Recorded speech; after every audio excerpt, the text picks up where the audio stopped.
Bonjour, ici Michel Beausoleil et bienvenue à cette toute nouvelle émission portant sur un événement qui soulignera officiellement au printemps 2018 son 15e anniversaire.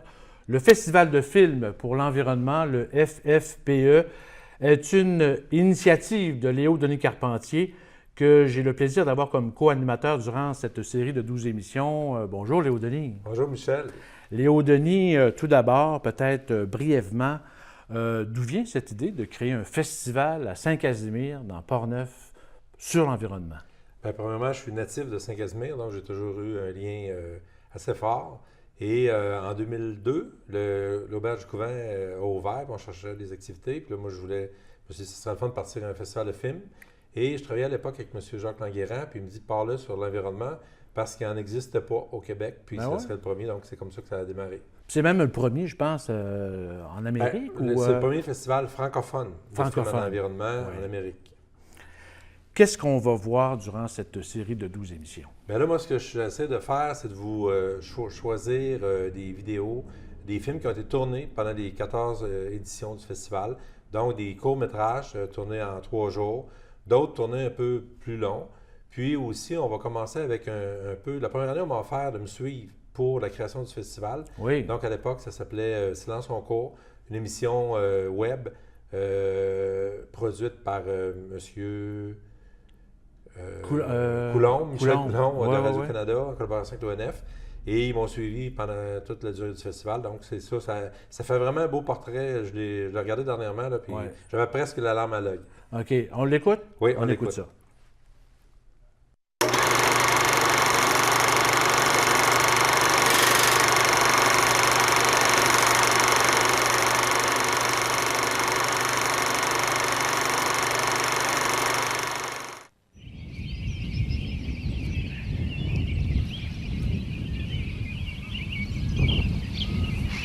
On est envahi par les oiseaux. Tant que ça ne devient pas comme Hitchcock, le film de Hitchcock des années 60, les oiseaux. Tant qu'on ne sera pas aussi envahi que ça, mais si ça reste comme ça, c'est parfait.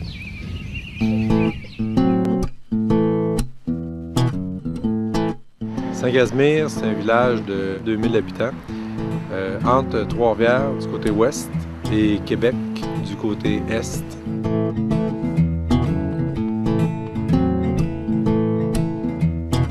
Le clocher qui est sur cette maison-là, une maison Giroux, c'est le clocher de la première église, parce que les Giroux, c'est des bâtisseurs d'église. C'est la rivière Noire qui vient rejoindre la rivière Blanche. On appelle ça la pointe à Crimard. Quand j'étais jeune, on venait pêcher, là. Un jib, une grue, si t'as besoin, là. Une momotte pour ton micro.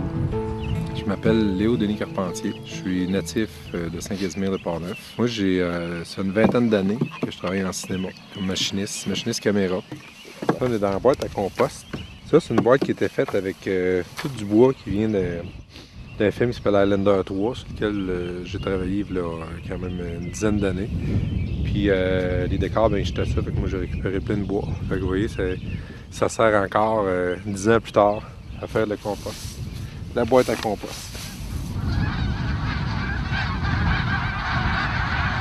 La Terre s'est faite polluer par l'humain depuis les 50 dernières années, les 100 dernières années, comme ça n'a jamais été pollué avant.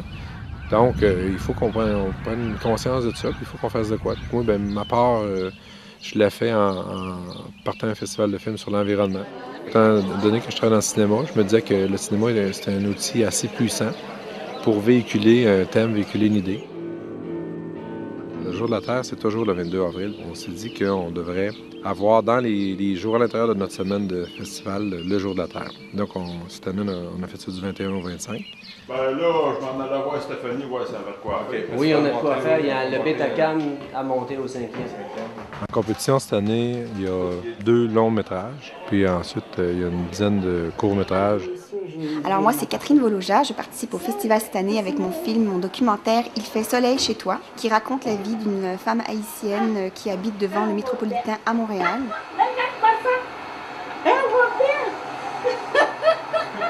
C'est charmant comme village, c'est tellement beau. J'ai fait une petite marche tantôt, là. Puis très chaleureux. Dès que je suis arrivée, l'accueil, les gens très souriants. Puis j'ai l'impression que c'est un événement qui rassemble beaucoup les gens. C'est très chaleureux.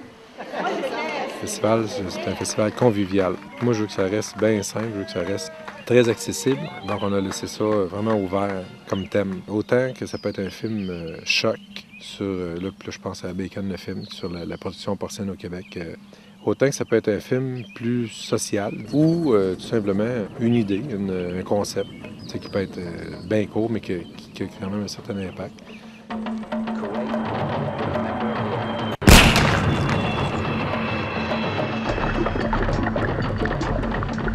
OK, on y va. Cette année, on a plusieurs ateliers, autant en environnement qu'en cinéma. Si on parle en environnement, bien, on a le vermicompostage, qui est un atelier où tu peux faire de ton compost chez toi avec des verres. On a Je te vois dans l'eau, c'est un atelier de jeux de rôle. Pas juste moi, là, vous me tombez dans la face, juste à moi. Non, je La t'en rivière, il y a Non, un mais courant, il y a un c'est pas courant ça. de la rivière. La rivière, c'est pas romaine. Ouais, mais c'est parce Il y a que des gens là-bas qui jettent de quoi, puis ça se ramasse juste là. Ensuite, on a des ateliers en cinéma. On a un atelier de montage vidéo. En fait, c'est qu'on fait un masque qui va devenir noir et blanc. Tout ce qui est noir va disparaître, tout ce qui est blanc va rester. On a un atelier de manipulation de caméra, différents formats de caméra. Color bar, puis c'est un color bar en noir et blanc qu'il y a là-dedans. Martin Frigo. Ici. OK. En 2004, on se rend compte que ces grosses compagnies-là se crissent carrément du monde, puis contaminent l'environnement, puis jettent le monde dans les vidanges comme du bétail, ça n'a pas de crise de bon sens. Donc le film, c'était pour dénoncer ça. Essentiellement, on voulait savoir c'était quoi l'impact de la fermeture de la Noranda sur la population à Murdochville. L'idée générale, c'était ça. L'idée initiale, c'était ça. Puis rendu là-bas, on s'est aperçu qu'il y avait des gens aux prises avec une maladie industrielle qui s'appelle la béryliose, qui est une maladie respiratoire dégénérative. T'avais de la misère, ouais, ton prochain. Ça te prenait quasiment un rayon laser pour essayer de le trouver, avant que la poussière monte là-dedans.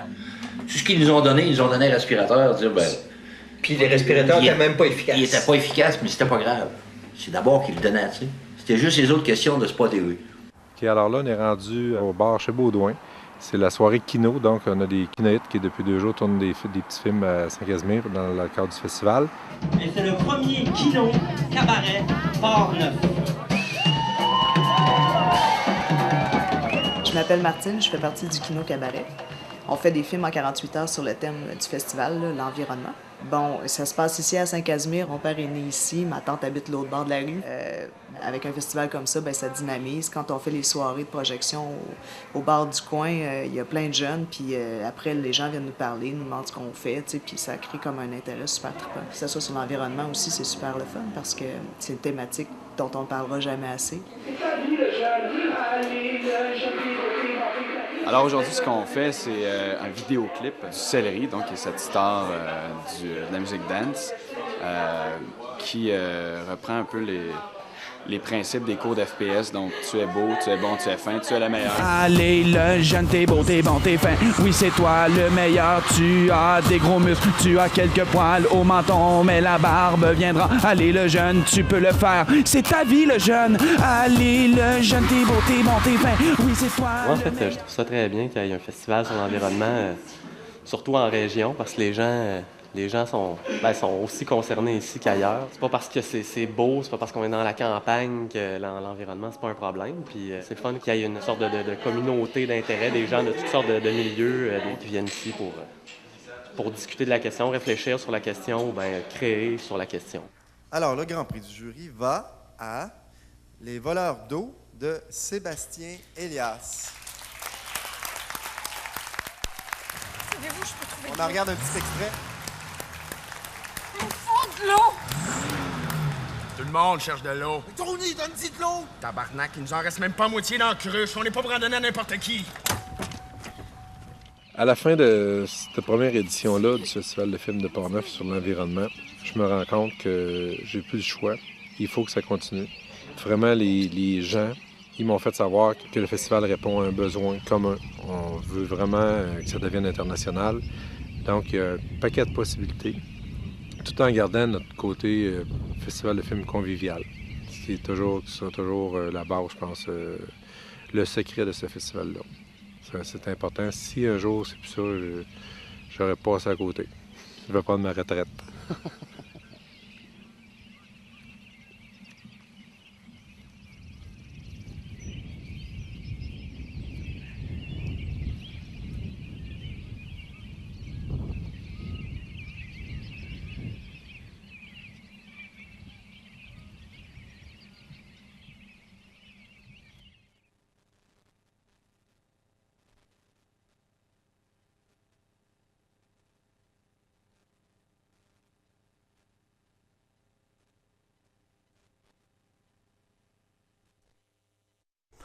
Mais déjà, Léo Denis, on peut dire que dès la première édition, il y a eu de l'impact, en fait, dans la région de Portneuf. Là. Oui, effectivement. On a vu des réalisateurs qui maintenant vivent dans la région de Portneuf. Je pense à, entre autres, Christian M. Fournier, qui a gagné d'ailleurs le prix du public, puis le prix Enviro la première année.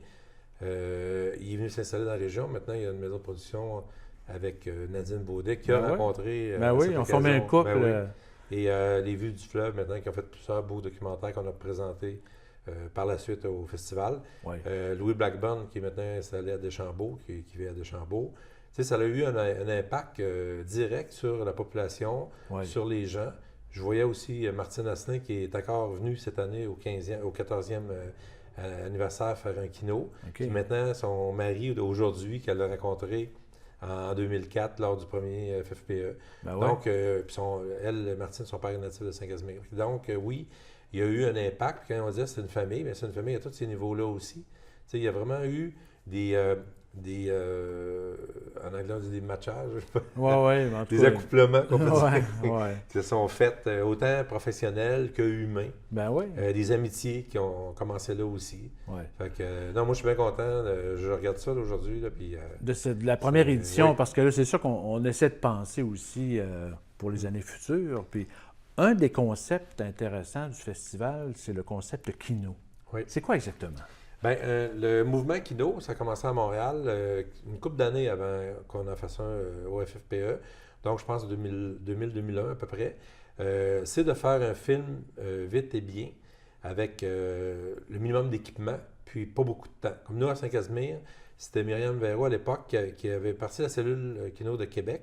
Puis elle me dit « Ah, Léo, il faudrait partir à ton festival un cabaret Kino. » Donc, c'est la production, la rencontre de réalisateurs, de comédiens, tout ça. Le tournage, montage, tournage, tout ça en 3 jours, 72 heures, c'est quasiment jour et nuit. Et le dernier soir, on présente ces films-là avec le public, avec les réalisateurs, les comédiens qui sont là, qui viennent. C'est vraiment festif, là. C'est vraiment un moment festif. Et à l'époque, ce que Myriam me disait, c'est qu'on ne peut pas imposer une thématique au kino. C'est libre. Je veux dire, on peut le suggérer fortement, sans le tordre le bras, de faire de quoi qu'il y ait un rapport avec l'environnement. Et ils ont vraiment très bien répondu. J'étais agréablement surpris, même la première année. Dès la première année. Depuis ce temps-là, il y a toujours eu, on va en voir tout au long des 12 émissions, là, des courts-métrages qui ont été faits à travers les ans. Oui, mais qui peut participer à un kino? Est-ce qu'il faut connaître tout le monde? Tout le monde. Tout le monde. C'est sûr qu'au départ, tu as des professionnels qui veulent venir faire des films. Donc, ça peut être un réalisateur, un comédien, une comédienne, scripteur, preneur de son, tout ça. Mais on implique beaucoup les gens de la région. Vous allez voir là, à travers les kinos qu'on va vous montrer, ce soit on va tourner sur une ferme, on va tourner dans une épicerie, on va tourner dans une école avec des enfants, dans une église, tu sais, un peu partout, sur la rue. Parce qu'il y a un volet important aussi que tu voulais avoir, ou votre équipe, en fait, c'est les jeunes, d'initier les jeunes au monde du cinéma. Même prioritaire, qu'on offre des ateliers pour les jeunes. Parce que, tu sais, on s'entend quand on est au primaire, au secondaire, on ne sait pas nécessairement où on va aller. Mais moi, ce que je me disais, c'est si on peut lui donner des outils ou allumer des petites lumières, là, pour qu'ensuite, ils se disent « Ah, ben moi, j'ai le goût de devenir caméraman, j'ai le goût de devenir preneur de son, j'ai le goût de devenir comédien, comédienne. » D'ailleurs, on voyait une mademoiselle, Mme Perrault, qui est maintenant une comédienne professionnelle. On la voit dans des films comme, je pense que c'est Starbuck, ou on l'a vu là, tantôt dans le petit reportage. Là. Qui est devenue professionnelle. Exactement, parce que peut-être c'est pas juste à cause du FFPE, mais là, elle a joué un rôle. On faisait une animation de rôle, donc les jeunes avaient chacun leur rôle, puis là, on la voyait là-dedans. Donc, je me dis, peut-être que ça l'a comme... ça peut pas nuire. Non, tout à fait. Ça peut aider. Puis, ça donne des pistes pour l'avenir. Donc, ça a toujours été, depuis 14 ans, puis 15e aussi, il y aura toujours des ateliers pour les jeunes primaires, secondaires. Puis on a déjà eu aussi d'autres ateliers, entre autres, je pense à Louis Bélanger, un atelier sur la direction d'acteurs. Oui. On va justement regarder un kino qui s'intitule Le Jeune. Oui. C'est ça, c'est produit par... C'est dans le kino, mais le vois-tu là-dedans, il y a Linda Laplante, qui est une comédienne professionnelle qui enseigne au Conservatoire d'art dramatique à Québec, qui joue dans ce kino-là. Fait que vous voyez un peu l'idée. Puis ce qui est le fun de ce kino-là, c'est qu'on voit autant de l'animation que de jeux de comédiens que de la musique. C'est assez dynamique, là. Préparez-vous à danser. OK, alors on écoute donc Le Jeune, une production de 4 minutes environ.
Allez le jeune, tu es capable. Allez, allez, allez, allez. Allez le jeune, allez, tu peux danser le jeune. Allez le jeune. Allez le jeune, t'es bon, t'es fin. Oui, c'est toi le meilleur de ta classe. Tu fais des dessins, tu fais de l'art dramatique. C'est toi qui s'exprime le mieux, vraiment le jeune. Tu es le héros d'une génération. Tu es le meilleur en mathématiques, français, sciences, physique. Allez le jeune, je t'encourage à continuer. Allez le jeune, ne lâche pas, il ne faut pas lâcher. Allez le jeune, t'es beau, t'es bon, t'es fin. Oui, c'est toi le meilleur. Tu as des gros muscles, tu as quelques poils au menton, mais la barbe viendra. Allez le jeune, tu peux le faire. C'est ta vie le jeune. Allez le jeune, t'es beau, t'es bon, t'es fin. Oui, c'est toi le meilleur. C'est toi le meilleur de ta classe. Allez le jeune, il faut que t'aies des bonnes notes pour que ton papa soit fier. Ton papa, ta maman, ton grand-papa. Oh, oh, oh. Allez le jeune, t'es beau, t'es bon, t'es fin. Oui, c'est toi le meilleur. Arrête de faire suer le parent, le jeune. Trouve-toi des activités. Allez, arrête le MSN Messenger, arrête donc. Allez le jeune, lâche l'internet, va jouer dehors, kick un ballon, fais quelque chose de positif le jeune. Allez, par exemple, tu pourrais bien consacrer ta vie au recyclage. Allez le jeune, vas-y, lève-toi, quitte ton ordinateur le jeune. C'est ça, c'est beau, attache tes souliers, prends ta mine, prends ta balle, appelle tes amis. T'es allé jouer au baseball, ou à tag, ou au ballon chasseur. Allez le jeune, t'es capable. Allez le jeune, t'es beau, t'es bon, t'es fin. Oui, c'est toi le meilleur de ta classe. Tu es bon dans tous les sports, tu es vraiment un rappeur le jeune. Wow, tu fais des rimes, hein, tu fais des tags sur les murs. Wow, c'est pété le jeune. Aïe le jeune, allez le jeune, tu es beau, tu es bon, tu es fin. Tu peux consacrer ta vie au recyclage le jeune. Allez, fais-moi plaisir le jeune. Sois bon. Allez le jeune, il faut que tu recycles. Futur citoyen de la Terre, recyclant. Ah non, pas encore toi.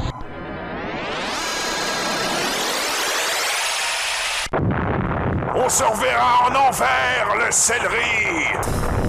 Cause toujours la pollution.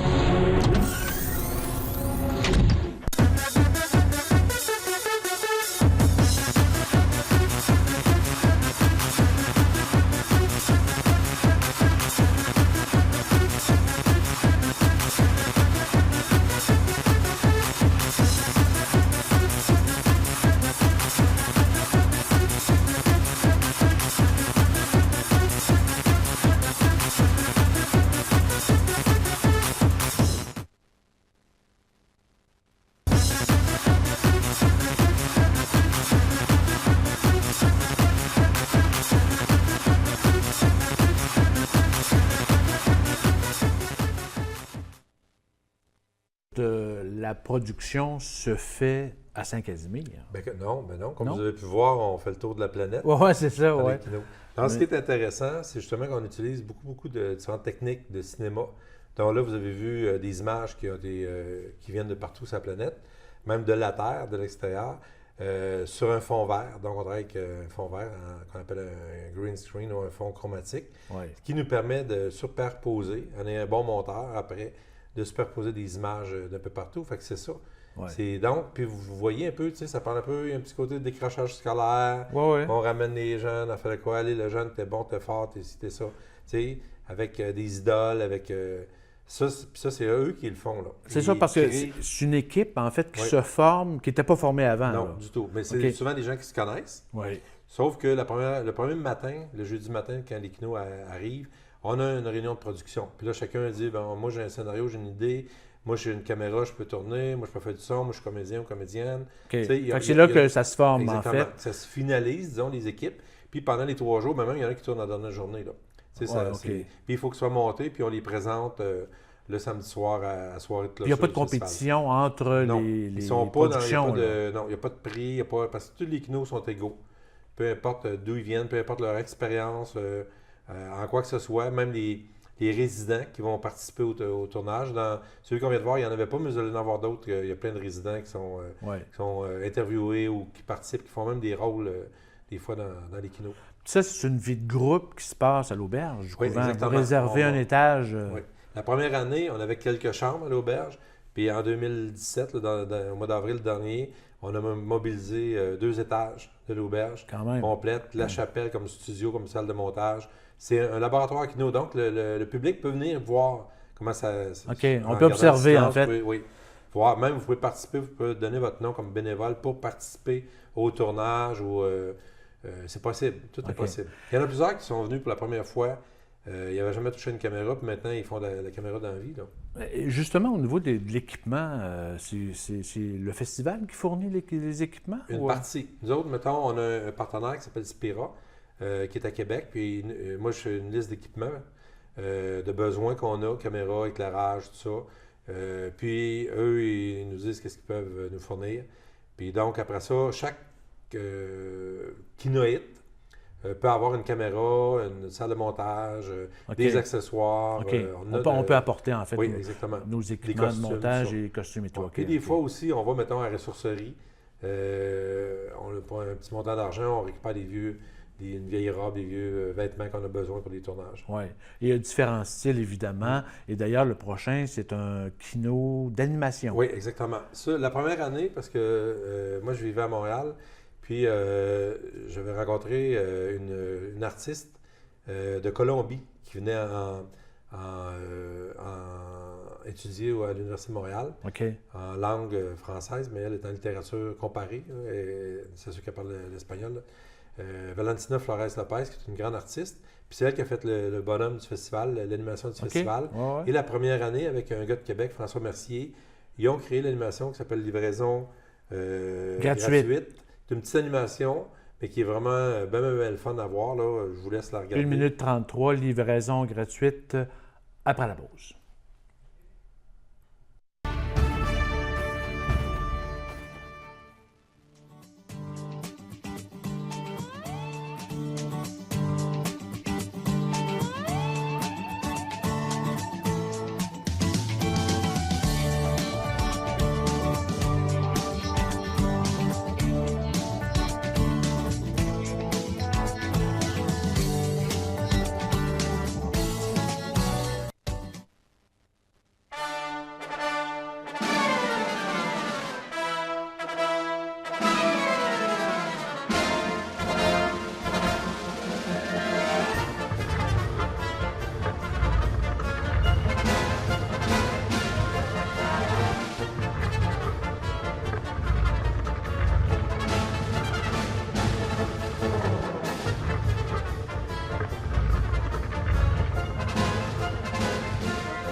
On peut parler de, mettons, en 2004, lors de la première édition, combien vous avez reçu de films au total en compétition? Oui, c'est une bonne question parce que moi, on a parti ça pas mal à la dernière minute, puis j'avais peur qu'on n'ait pas beaucoup, puis il me semble qu'on avait eu une vingtaine.